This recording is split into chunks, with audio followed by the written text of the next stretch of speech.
Hello and welcome to week 7 of the WION Sports Broadband Edition with me, Digvijay Singh Deo. We're starting this week with a big bang because joining me from Hyderabad is the captain of the Indian women's cricket team and also the leading run scorer in women's cricket, Mithali Raj. Mithali, thank you so much for joining us. How have you been? How are you holding up through this entire crisis? I think just like everybody, the initial phases were a little confusing. It took a while to adjust to the lockdown. And as I'm sure, as athletes and sports people around the globe, we are so used to a kind of a routine visiting our field of play, whatever badminton court or cricket ground, everyday part of our lives. And suddenly we are confined to our houses. So it does, had its a little bit of a role to play in terms of mentally. But I think at some point, as athletes, we are we are trained to adapt to the conditions. So that's what the athletic mind creeped in say 2-3 days of the lockdown, as I came down to getting some routine for myself, and that's what probably has kept me going throughout this period. Yes, I've actually been scrolling through your Twitter feed to see what you were up to.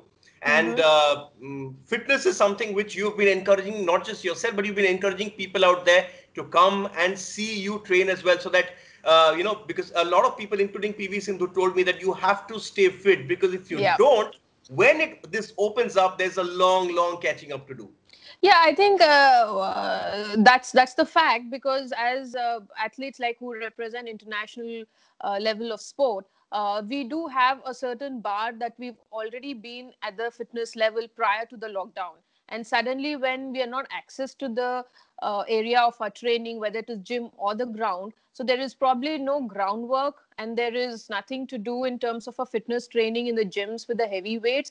At some level the fitness definitely drops down, but that is a way our physios and trainers are constantly in touch to give us a program in whatever resources that we have, because some of us are access to a little space where we can run, but some of us like me who live in apartments, we don't have that that kind of a place. So how we can use the crops at home, so I think that's where the creativity has creeped in from all the trainers to use the crops at home to as a part of our schedule. And that's how we are trying to keep a bit of fitness going.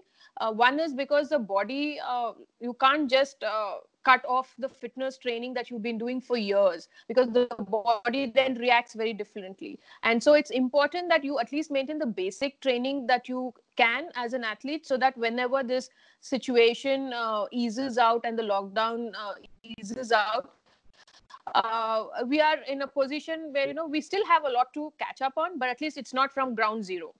Absolutely. But tell me one thing, Mitali. You said that you stay in. There's the constraint of space Yeah. in an apartment, but you are primarily an outdoor person, especially in the sport you play. And I've Mm-hmm. been seeing sports persons across the globe adapt. There's someone I was completely astounded. I don't know if you've seen that, of a swimmer actually getting on a slab and trying to swim. But for you, how's it been in terms of the cricketing skill? Is it shadow practice or something you've had access to? Well, I've gone back to those my beginner as a cricketer. When I was a beginner, we've had a lot of to do with, say, drills, drop balls, hanging balls. So the initial couple of weeks was mostly that. But then again, at some level, the monotonous comes in. You can't really keep going day in day out with the same kind of a routine. So there need to be a bit of a change. So I asked my watchman son, who probably is 11-year-old kid, to have some throwdowns with the tennis ball. So that I do pretty much every day in the evenings, just give maybe 30 minutes of it, so that at least the kids in my apartment are active. They are able to help me out in picking the balls whenever I'm trying to do these drills. And it is in some way at least keeping you physically active, and you don't really have a disconnect with the skill that you've been doing prior to the lockdown. Okay, that's the video you haven't posted yet. So now I'll have to keep an eye I've out not, for that. yeah, I have not Yes. really posted. Uh, Yeah. Yeah, but I've also been told that there's a lot of other things that you're doing. There's a lot of other things you're doing Mhm. in reaching out to those people who've not been as privileged as all of us are. Can you tell Yeah. us a bit about that? How have you been pitching in during this crisis? Well, I've kind of tied up with few activities here with different campaigns, and few people that I know who've been part of these activities where they try and go and help the migrants, mostly in the Hyderabad side, where the corporate side people are stranded. So in whatever way, in terms of like even the students, the university students who are stranded here, sometimes they run out of essential stuff. So in times like that, I think I've also contributed, and I took part in reaching out to them. And because I honestly feel, yeah, as an athlete also, the place that I am, I am a privileged, I'm lucky to be in a position where I have my family, my parents staying with me, my entire family, and there are people who are away from their family. So it is kind of difficult, and at some level distressing, because in times like this, you definitely want your loved ones to be around you to protect them. And when you're far away from them, you need a bit of positivity and that confidence for you to go through the days. So there are few friends of mine who are very active in these kind of activities. So I try and tag along with them sometimes to see the reality, because that's what at some level it makes you realize that sports is part of life, but this is the reality, to see life, to see people struggle. And all these years we've always tried to catch up with the kind of race that is like, you want to prolong your career, you have your goals and ambitions, but at the end of the day, there is nothing worth more than a life. Well, absolutely. And just through these conversations I've had with India's top sports persons, Mm-hmm. I'm actually recollecting two. One with Sania Mirza, who's doing a lot in Hyderabad as well, and the other with Sunil Chetri, who our football captain, who told me that Yeah. that this crisis and seeing people on the roads has actually taught him a lesson. He sees that maybe we were all too selfish and involved in our lives, but it is time now to give back much more. But that's obviously a perspective which Yeah. each sports person has, considering what's happening around the world. But for you, Mithali, I know you read a lot of books. I know you Mm-hmm. have a sort of, you have a wider worldview. What do you think this period has taught us? What are the lessons for humanity when we are facing an enemy that we can't even see? Well, I think you've seen the initial phases where there's so much of confusion among people when something like this happened, all of a sudden, out of the blue, which we were not prepared of. And then you see the government really trying to rally people together, to get people together, how difficult it is. I mean, I can understand the fact that as a captain, sometimes you have players from different corners of the country. You try and rally them and show them one goal, one vision, to get everybody to sync together towards that path. And that is what I get to see now, that the government is trying too hard to get people to contribute to have, different NGOs, campaigns, the spreading the awareness. I think in all of it also, I see that everybody are trying their best. There is no difference in the society, or there is no difference in whatever religion, caste, or whatever it is. I mean, when it comes to that, you see various people from different walks of life trying their best in their own capacity to come out and help people, reach out to them. I think that is something everybody realizes at some point, that all other things are very small compared to when you see people actually struggle in front of your eyes for the basic necessities that is required to live life. Hmm. Just talking about sport now, you last played in November. So, considering the way things stand, Hmm. considering these travel regulations, these quarantine restrictions, and everything which is around the world, it's probably difficult to see international sporting calendar resume before August or the end of September. That's Yeah. close to a year. That's close to, probably for you, it will be close to a year. It could get quite challenging, isn't it, for someone like you to be away from action for so long? Is that going to be the next big challenge for you? How do you stay sharp and keep your skills right up there with such a big absence? Well, yes. The last time I played the last one day series for India was last year in November, and because of course the team was preparing for the T20 World Cup. So considering and hoping that things will get much better by September, assuming. I think it would definitely be closer to a year. But I guess that's pretty much the state with everybody, all the sports, all the athletes. That is why I think this probably, if I have to be more optimistic about the situation, I think it is giving me more time to prepare. Uh, to prepare in terms of my fitness, because though I understand that I'm not access to the ground and everything, so I can't really be in my prime fitness, but there are few things which normally we don't get time to work on during the in season. Those are things now I am able to give time and more time to see that, whenever things get better, at least I'm in a position to take it from there.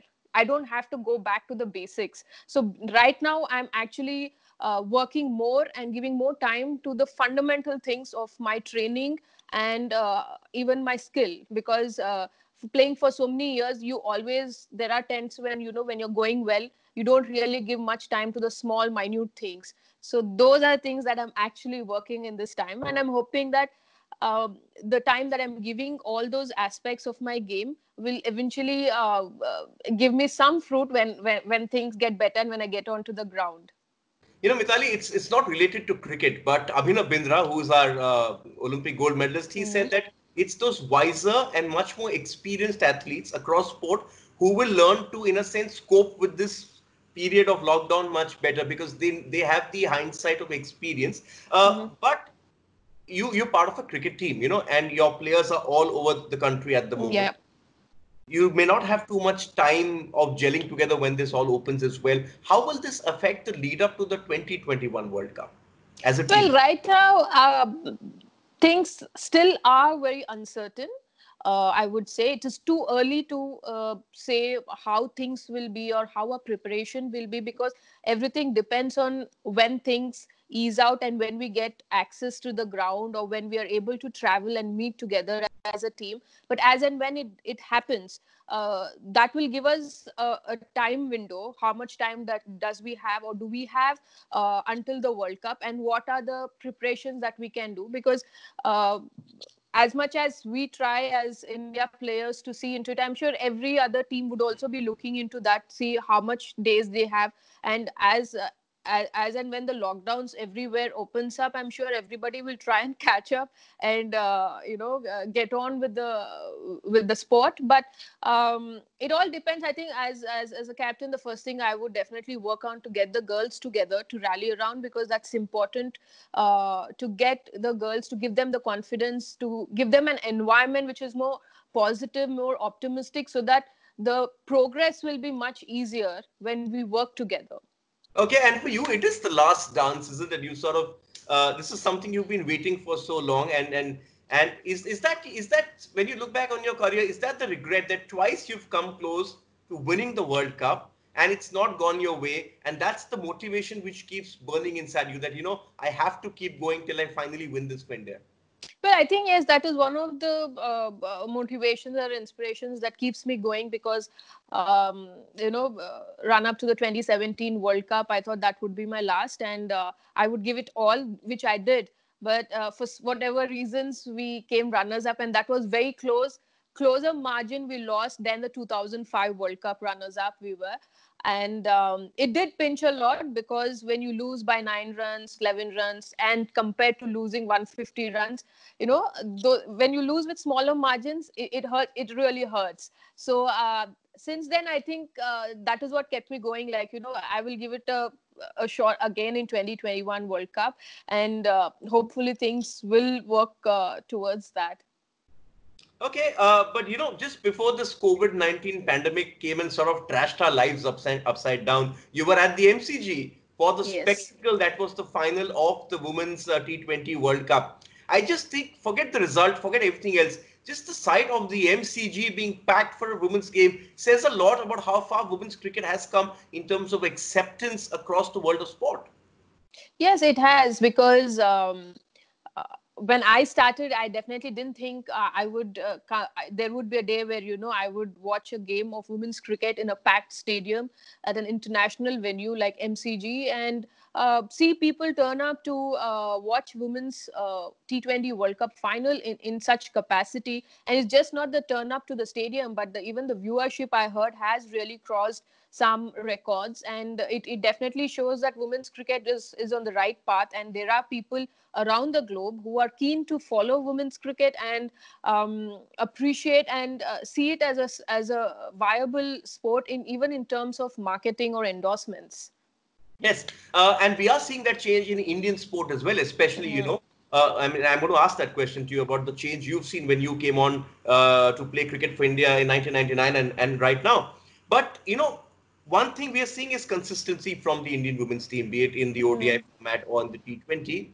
But then there's also this, the fact that in two finals, the team has lost. Yeah. Uh, W.V. Raman and a lot of people told me that, this is all a part, that when you're Mhm. starting to reach out at the top level, this is all part of the learning curve. Yeah. As a team, what do these losses actually teach you? Because you were mentioning the 2017 final, and at one point of time, we were cruising. So it Yeah. was very much closer than the 9 runs actually suggest. But as a team, how do these losses actually get you all much closer towards the goal? Well, when you lose with smaller margin, you know that it is never about the skill. It is always about the mental pressure and which team can actually hold their nerves at a point when the game is in balance. And that is something we need to work on. As you mentioned, there have been couple of ICC events where we were in the finals but really couldn't go take that another step of winning that tournaments. And it definitely has, I think it probably has something to do with the way we have been playing the ICC championship, where I think if you have to ask me as a captain, this is what I gather, is that every bilateral series we've always won the first two games and lost the last game.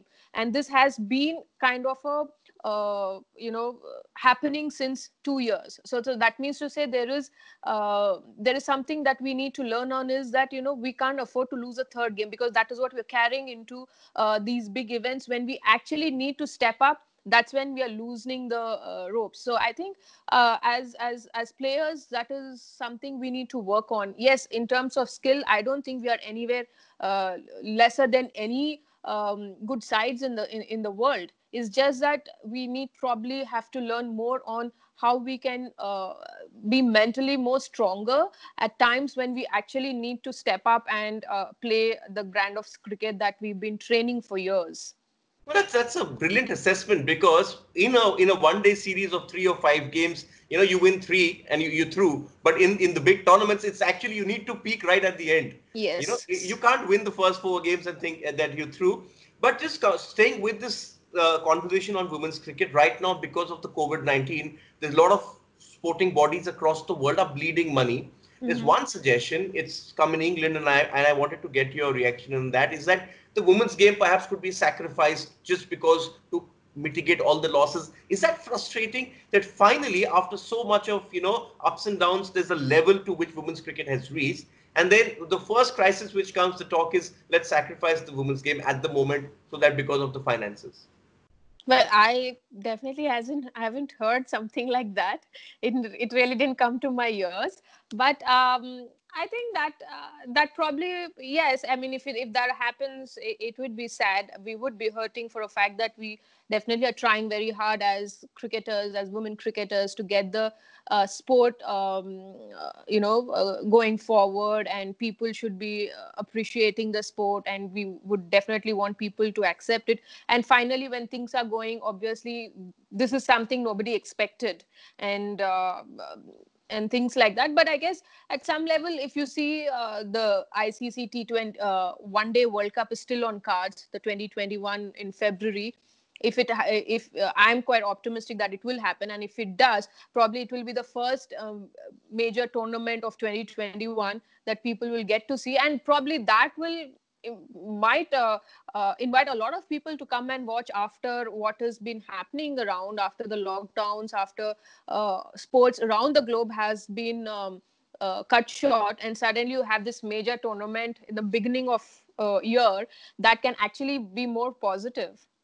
Yes, and actually, the way things are, we don't know if the T20 Men's World Cup will happen. So that could actually be the first big tournament Yeah. in a while. Also, the Olympics have got postponed. That's a huge thing as well. Yes.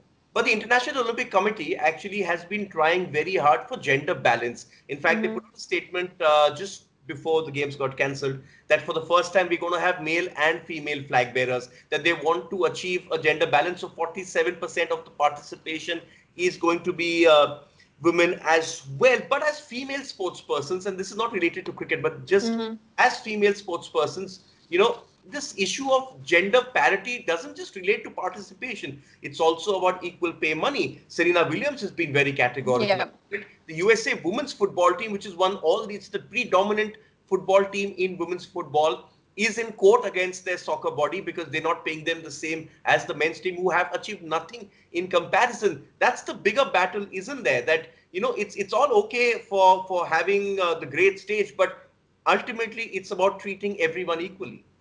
Well, I think it's just not about the boards, but at some level, this there is the factor about people, about viewers, about people who turn up to watch the sport. Because see, how do you generate revenue to pay your players? It's about marketing. It's about endorsing the sport, and in a platform where people will come and watch, and that's how you generate revenue. Yes, I agree. There are some sports where the women have done much better than the men, but then how much are their sport or their matches are being promoted on a larger scale for people to come and watch, so that it can be a revenue generated tournament or revenue generated match. So I think it's just not about treating equally, but it is also important that you probably have to market it in a similar fashion as you market a male sport, or a male team, or whatever that is. So I think that is something we always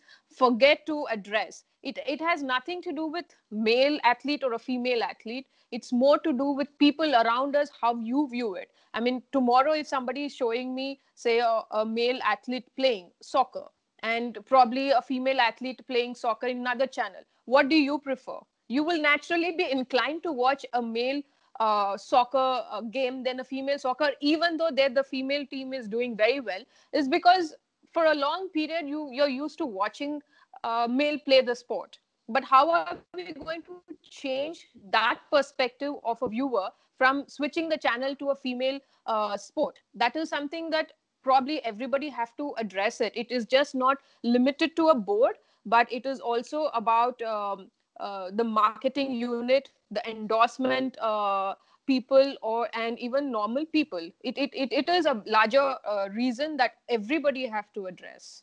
No, but that's an important point. And I think, I was at Rio at the last Olympics, and the great thing which happened there was that both our medalists were actually female medalists, and that focused a lot of attention. And look at today, badminton, which is a big sport in India today.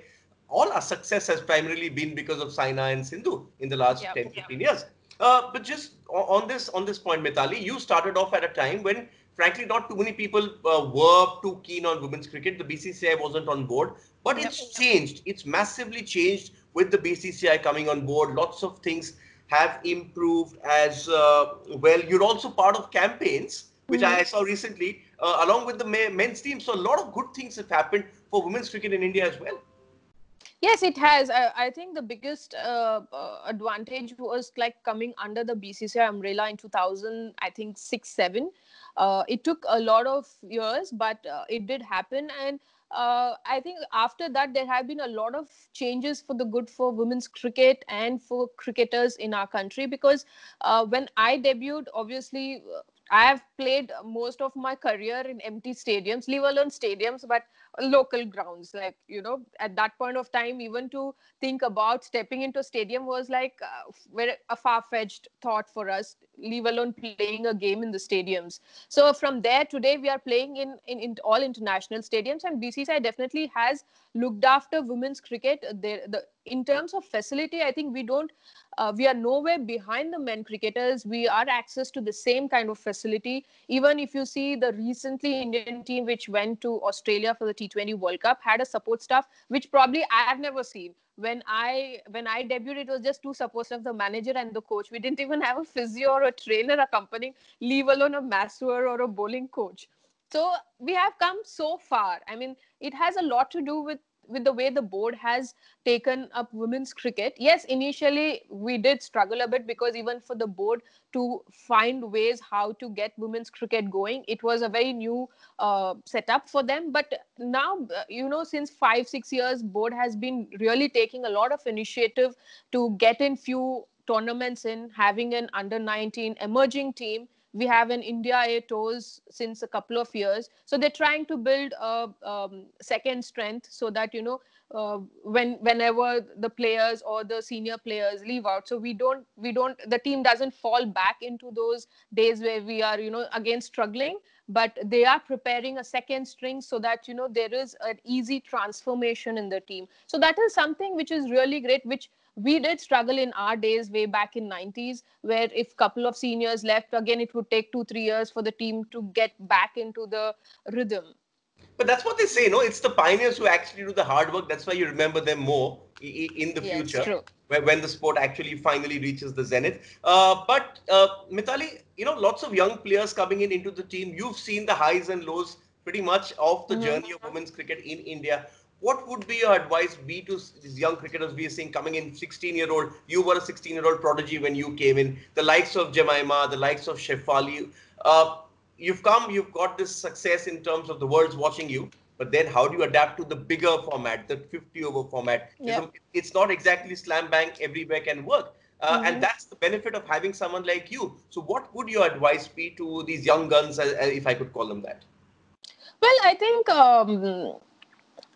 there's something which I've always been thinking in lines, like when people ask what do I have to say for the young players or the young generation. But I think every generation has its own advantages and disadvantages, or the challenges that we face. The generation in the past had its own challenges, but the current generation, we seem like, okay, they have everything what they wanted in terms of facility and the number of matches, and the support staff and everything that we can talk about has improved. But the current generation also has their own challenges, because now everybody watch everything that you do on television, what you do. There is social media, there's so much of distractions. People would want to become stars overnight. So in things like this, it's very important that these young girls need to have mentors who can actually balance things out, because it's important that you balance. Anything which is extreme doesn't really work for anybody's betterment. Anything, it could be even passion, sometimes makes you do things that can be detrimental to your progress. So it's important that these girls find the right amount of balance. It's all about how you balance things. They're, of course, young kids, they love to have fun. And it would be pessimist of me to say, no, don't have fun, don't do things on social media. But yes, that's part of their growing up days, and they should have fun. But at the same time, they should also know when to get on with the game, because ultimately you're known, your identity pretty much is as a women cricketer or India cricketer. So people relate to that identity. So in all of this, they shouldn't forget that they are, at the end of the day, they're athletes. And people look up to them because they do the best that they can on the field. That is what people should remember you for. Okay, it's good that you're still around. It's good that they still have the wisdom of Mithali Raj to pick over the next 6 or 7 months heading into that ODI World Cup. But Mithali, it's been an absolute pleasure talking to you. And I hopefully, if these young kids could have a career as long as yours, they would have not only done justice to themselves, but they would also have helped India really do well in world cricket as well. But I've never had the chance to speak to you before, but it's been absolute fascinating to pick your mind. I can perhaps tell you that when you hang your boots, there's a pundit's role very soon. Someone's going to approach you. well well, I'm pretty much already having my few of my hairs go gray.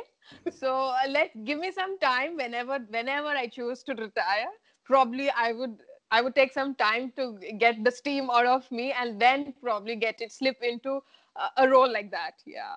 Stay safe, Mithali. Stay safe, Yeah. and wishing you the very best for that final climb. It's like the climb of Everest. You've reached Yes, there. so It's the I summit. It's definitely the need summit. all your good wishes so that it rallies around for the Indian team to do really well in the 21 World Cup. Thank you so much.